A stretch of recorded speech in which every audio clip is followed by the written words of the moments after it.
Themi së bashku, jemi sërish në hapësirën e intervistës së ditës me një tjetër të ftuar. Kam kënaqësinë të kem në komunikim live Alfred Lelën, drejtor komunikimi në Partinë Demokratike. Lela, përshëndetje, mirë se vjen. Mirë dita, faleminderit për ftesën. Unë po e nis direkt lidhur me protestën e radhës kombëtare të thirrur për ditën e nesërme në orën 18 nga opozita shqiptare. Në fakt më bëri përshtypje dhe me atë po e nis dhe po të drejtoj pyetjen e parë, një shprehje që përdori pak çaste më parë Entona Bilekaj, të cilin e kisha të ftuar. Si ka mundësi, ngriti pikpyetjen ai, që gjithmonë në çdo rast interesat e Ramës shkojnë në një drejtim krejtësisht të kundërt me interesat e qytetarëve, sigurisht u ndalte disa nga rastet më të fundit, duke përfshirë këtu dhe arbitrazhet, duke përfshirë këtu edhe një sër çështje të tjera, nafta e tjerë, interesi përsa i përket integrimit të vendit dhe kështu me radhë. Thënë këtë, çfarë pritet nesër në protestën e radhës të opozitës?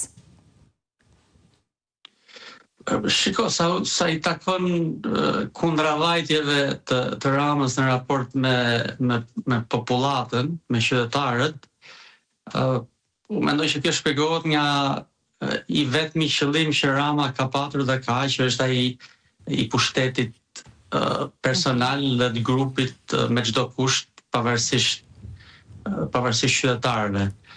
Sa i takon protestës nesër, unë nuk kam ndonjë skenar për t'ju thënë, sepse të gjithë skenarët janë në lojë.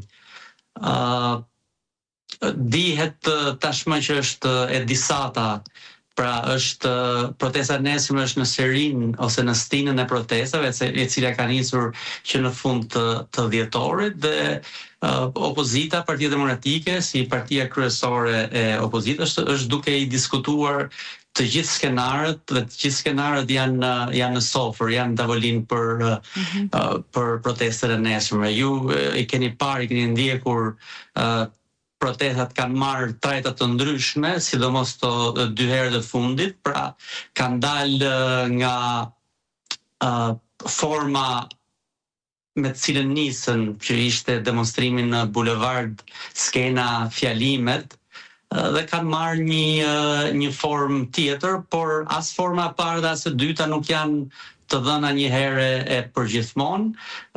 Mund të thuhet, ajo që mund të thuhet me siguri është që diversiteti do të jetë natyra e re, e nesërme dhe në vijim e protestave të opozitës. Po, më shumë se sa skenarët në fakt, vëmendja ime përshëndrohet sidomos tek ato që përmendëm që në kryet e herës. Pra, tek motivet, arsyet, por edhe mekanizmat që të çojnë drejt asaj që Partia Demokratike tek e fundit kërkon përmes këtyre protestave kombëtare, që është dorëheqja e Ramës dhe realizimi i qeverie teknike. Dhe në njoftimet e fundit që ju keni përcjell në thirrjen për këtë protest, kjo është theksuar nga Partia Demokratike, pikërisht kjo e fundit, kërkesa pra që vjen në vetvete, por edhe një izolim ndërkombëtar që i është bërë Ramës. Sigurisht edhe me frikën nga çdo qytetar tek e fundit që ky izolim ndërkombëtar të mos përkthehet në izolim të Shqipërisë.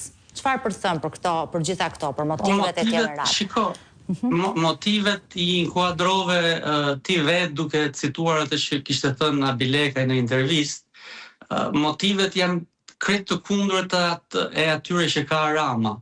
Dhe krye motivi që del nga këto motive është qeveria në Shqipëri të jetë e tillë, pra të jetë një qeveri e një grupi, e një force që përfaqëson interesin qytetar.